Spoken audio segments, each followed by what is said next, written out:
The Grand Concord Exchange did not look like a marketplace. It looked like a storm frozen in glass, a floating structure the size of a small moon, built from 1,000 different metals taken from 1,000 different worlds. Inside its endless halls, entire star systems changed hands the way a farmer might sell a bag of grain. Fleets, planets, mining rights, even species who had lost their freedom through war or debt, all of it moved through this one place, cycle after cycle, without pause. Somewhere deep inside that structure, in a booth meant for lower priority sales, a Combine official named Torvin Dale rubbed his eyes and looked at his list for the day. Torvin had sold more worlds than he could count.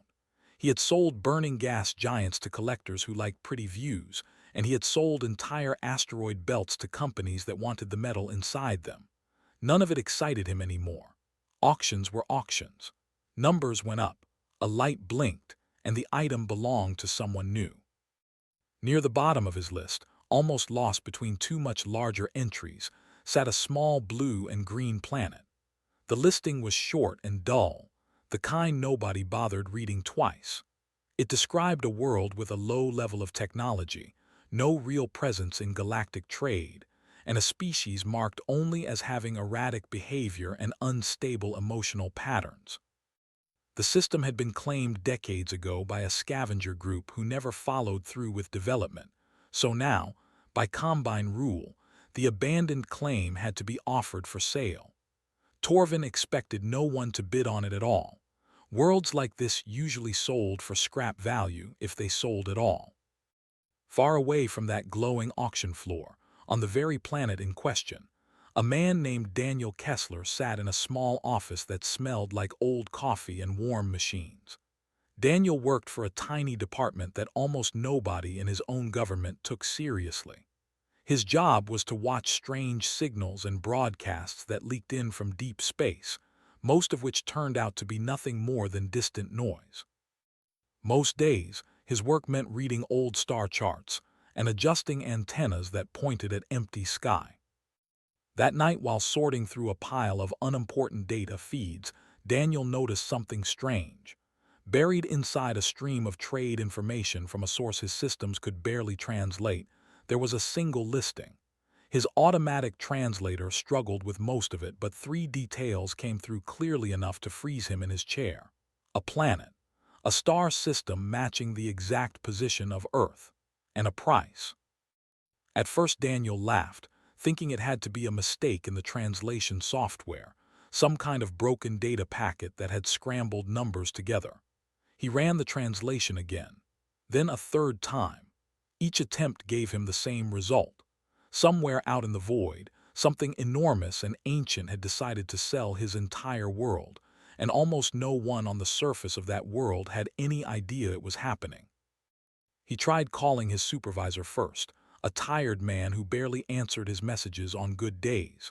When Daniel explained what he had found, the response on the other end was slow and unconvinced.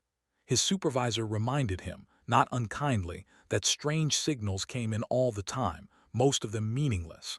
Daniel understood the doubt. His department had a long history of chasing signals that led nowhere. Still, something about this one felt different.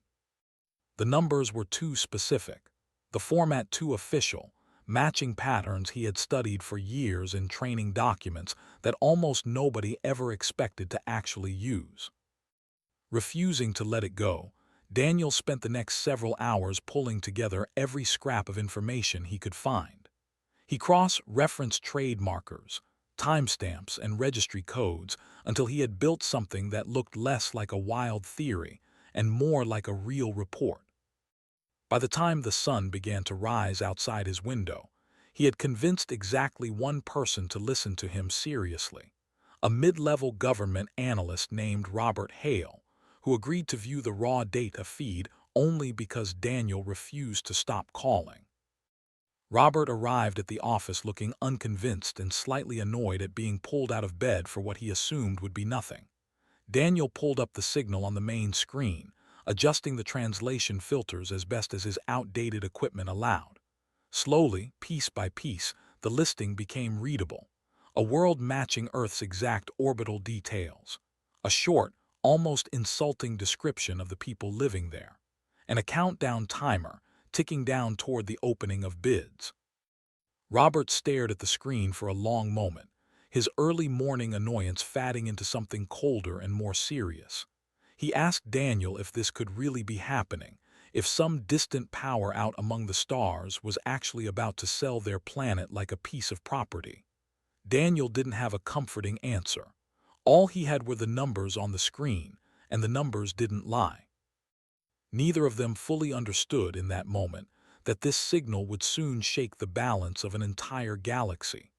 All they knew was that somewhere out in the vast dark beyond their sky, a countdown was ticking toward zero, and whatever happened next, they no longer had the option of pretending they hadn't seen it.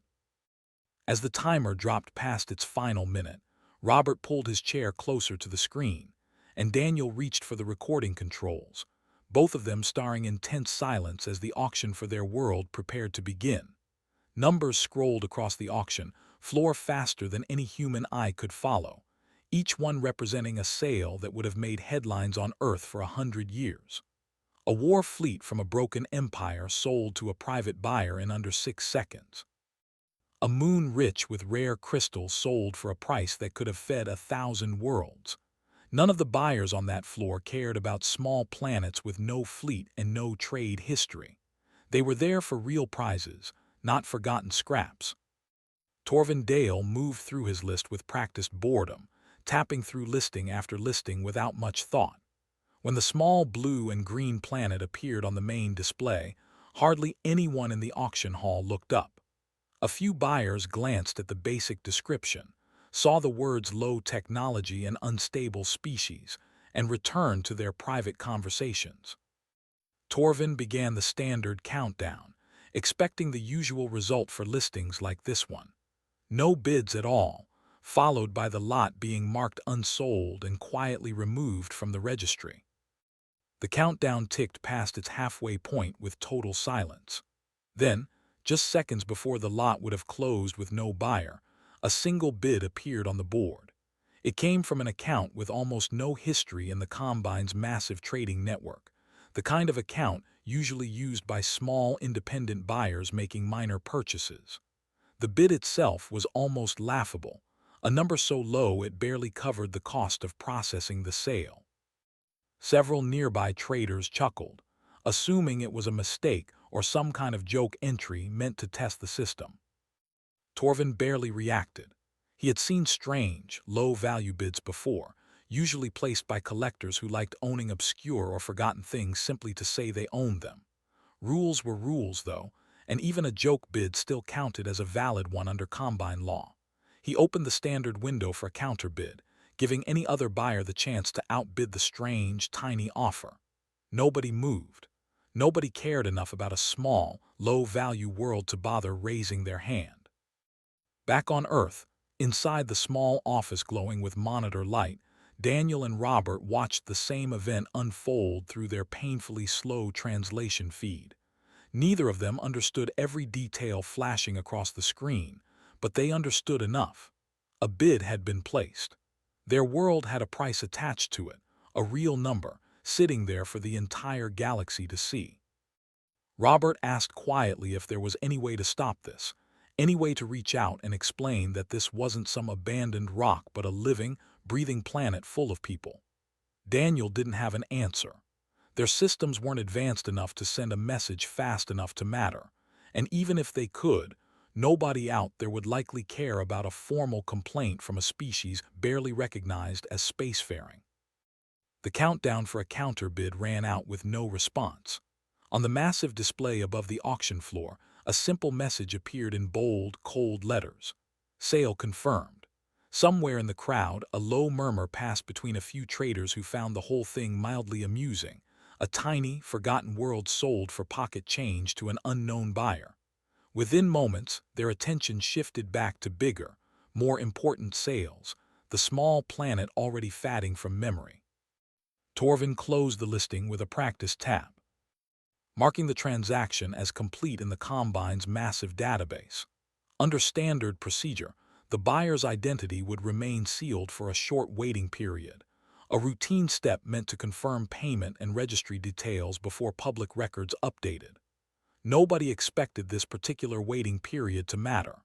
Sales like this one happened constantly, and buyers of small, low-value lots rarely turned out to be anyone significant.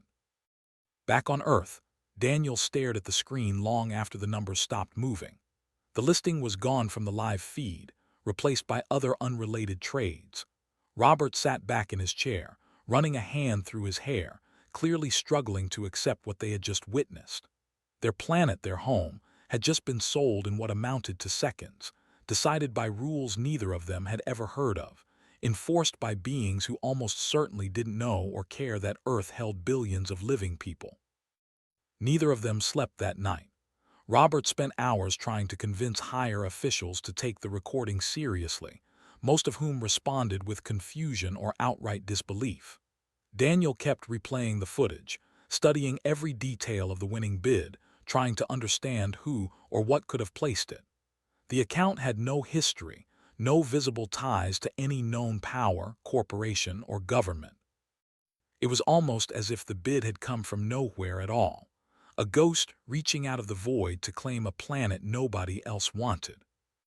As the first rays of morning light crossed the sky outside, neither man realized that somewhere else entirely, far from any government building or military command center, a very different kind of person had just received a very unexpected notification.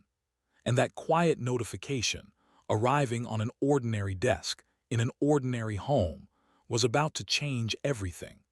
Grace Holloway did not consider herself an important person. She lived alone in a small house at the edge of a quiet town, spent her days managing computer systems for a small financial firm, and spent her evenings reading old books and tending a small garden that rarely produced much of anything. Nobody who met her would have guessed that she was quietly responsible for one of the strangest inheritances in human history. Decades earlier, a small, mostly forgotten branch of an old space research program had set up a private financial trust. The people who created it believed, quietly and without much support from anyone else, that Earth's greatest danger might not come from war or disaster, but from something far stranger: the simple, cold possibility that one day, some distant power might treat their planet as property. The idea sounded foolish to most people who heard it, so foolish that funding for the program dried up within a few years. Before it disappeared completely, though, the trust itself was allowed to survive quietly, invested here and there, growing slowly through decades of careful, boring management. Grace inherited control of that trust almost by accident, passed down through a chain of aging relatives who saw her as responsible enough to manage something they barely understood themselves. She had always treated it as a strange formality, a folder of documents she checked twice a year out of duty rather than interest. She never expected to actually use it. On the night the notification arrived, Grace was doing nothing more exciting than reviewing a spreadsheet before bed. Her old terminal, connected to a network few people even remembered still existed, chimed with an alert unlike anything she had seen before. She opened it out of simple curiosity, expecting some minor financial update. Instead, she found a formal notice, written in stiff, unfamiliar legal language, confirming that a bid placed under her trust's registered account had been accepted, and that ownership of a listed asset would transfer to her control once the standard waiting period ended. At first, Grace assumed it was some kind of scam or computer error.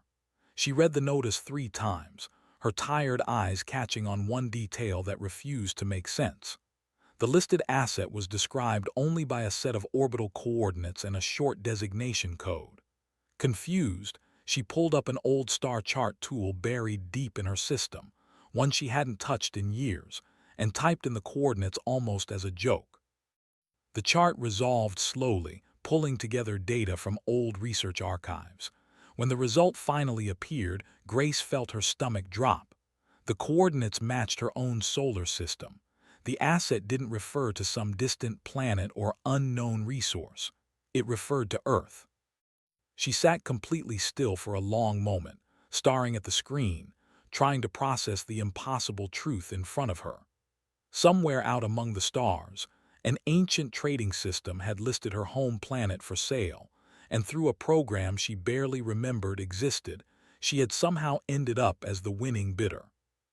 Grace spent the rest of the night going through every document related to the trust, trying to understand exactly what she now legally held. The language was dense and strange, filled with terms she didn't fully understand, but one thing became painfully clear. According to the notice, she was now recognized, under a set of laws she had never heard of before that night, as the legal owner of Earth's system. By morning, exhausted and barely thinking straight, Grace made a decision that would shape everything that followed. Instead of trying to hide the information or quietly walk away from it, she reached out through old research channels tied to the original program. Hoping someone, anyone, still monitored them. To her surprise, her message reached a small government office almost immediately, one already deep in crisis over a strange signal picked up the night before. That message landed on Daniel Kessler's desk within the hour. He read it twice before calling Robert into the room, both of them staring at the screen in stunned silence. The pieces suddenly fit together with terrifying clarity. The auction, the bid, the buyer, all of it connected back to one ordinary woman who had no idea her quiet, boring inheritance would one day place her at the center of an entire planet's future. Within days, secure communication was established between Grace and Earth's emergency response teams. She explained everything she knew, her voice tired but steady, describing decades of careful, hidden preparation that had somehow, almost accidentally, worked exactly as intended.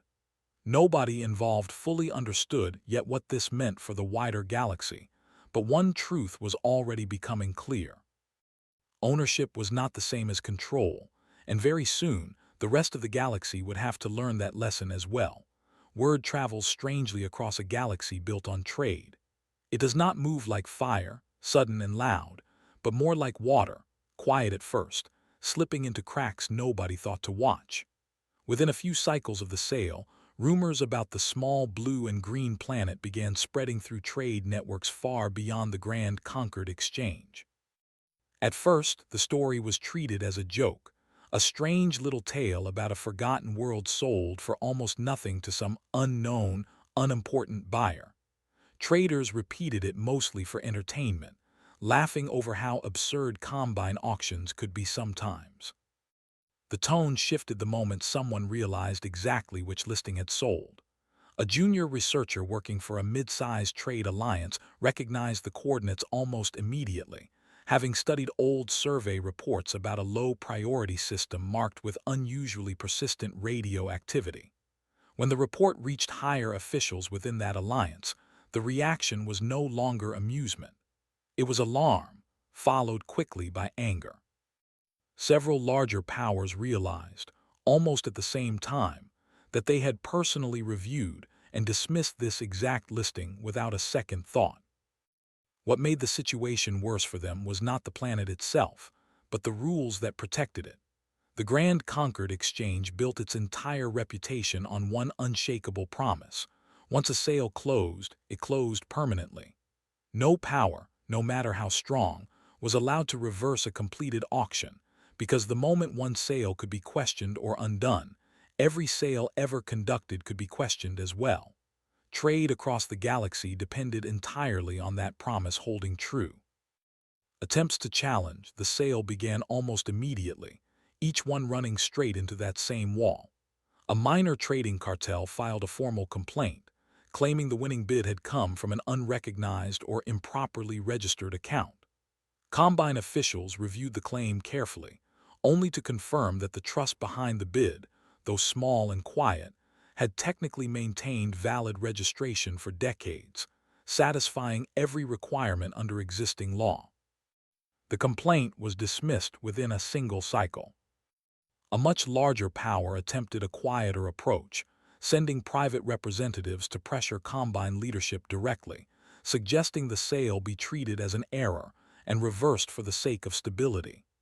Combine leadership refused outright, revering a sale, even a strange and unpopular one, would destroy confidence in every transaction the exchange had ever completed. If buyers could no longer trust that a win was truly a win, the entire system supporting galactic trade would collapse within cycles. Torvin Dale found himself pulled into meeting after meeting, forced to explain the same simple facts again and again to increasingly frustrated officials. Yes, the sale was valid. Yes, procedure had been followed exactly as written. No, there was no legal path to undo it. He grew tired of repeating himself, though he privately found a strange amusement in watching powerful officials struggle to accept that the rules they relied on to protect their own interests were now protecting a world they had ignored completely. On Earth, the situation moved from secretive investigation to full emergency response. Governments that had spent years arguing over minor issues suddenly found themselves working together out of pure necessity. Robert Hale became one of the lead coordinators managing communication with Grace and Daniel, both of whom were thrust into roles neither had trained for. Grace, still adjusting to the strange new title attached to her name, worked closely with legal experts trying to translate Combine law into something the rest of Earth's leadership could understand. Daniel, once ignored for years, suddenly found every word he said treated as vital information. Tension peaked when the first alien delegation approached Earth's system, arriving not with weapons, but with a formal request for permission to enter. The ship, sleek and unfamiliar, held position at a respectful distance, broadcasting a message requesting official contact with the recognized owners of the system.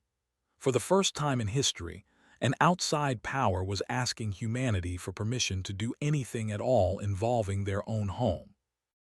Inside a hastily prepared communication center, Grace sat beside Daniel and a small group of nervous officials, staring at the incoming signal. She had spent her entire life avoiding attention, and now she was expected to respond, in some official capacity, to a request from beings capable of crossing the stars.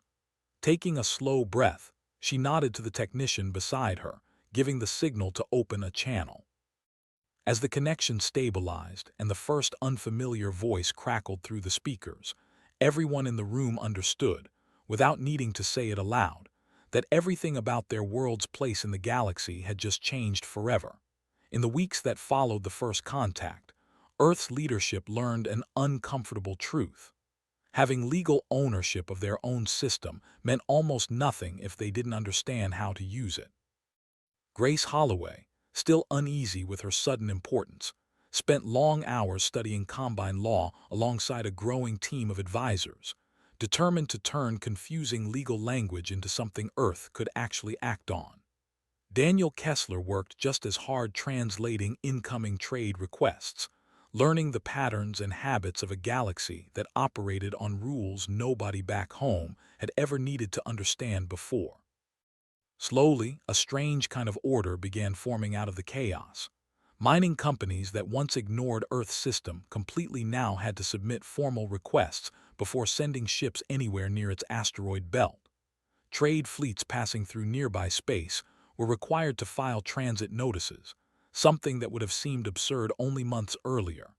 Each request forced outside powers to acknowledge, in writing, that Earth held real authority over its own territory. Not every group accepted this new reality quietly. Some powers, frustrated by what they saw as an embarrassing oversight, searched for ways around the rules rather than through them. A trade group that had lost significant standing due to the sales fallout attempted to test Earth's authority directly, sending an unauthorized survey ship into the system without requesting clearance.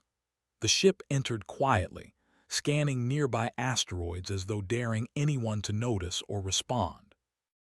Earth had no fleet capable of stopping such a ship directly, a fact that worried many officials watching the situation unfold.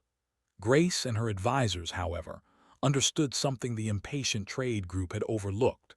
Under Combine law, unauthorized entry into a properly registered system was treated as a serious violation, not because of any physical threat, but because it undermined the trust the entire exchange depended on. Reporting the violation triggered an automatic review process within the Combine itself. Within days, the consequences arrived, and they were far worse than anything a small fleet could have delivered. The offending trade group found itself hit with severe financial penalties, its trading privileges suspended across a wide network of markets that depended on Combine oversight to function. Other groups, watching closely, understood the message immediately. Violating Earth's recognized ownership wasn't just risky, it was expensive, and the punishment came not from Earth itself, but from the very system every major power relied on to protect their own interests. That single event changed the tone of negotiations almost overnight.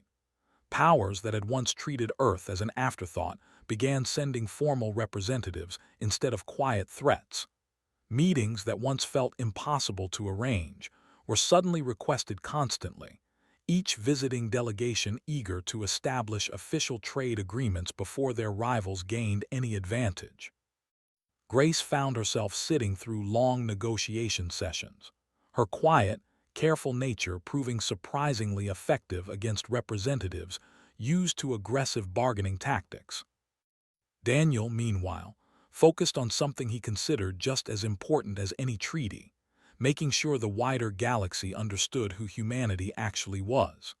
He worked with a small historical group, embarrassed by how carelessly Earth's original listing had described its people, to help correct outdated and inaccurate records scattered across old Combine archives.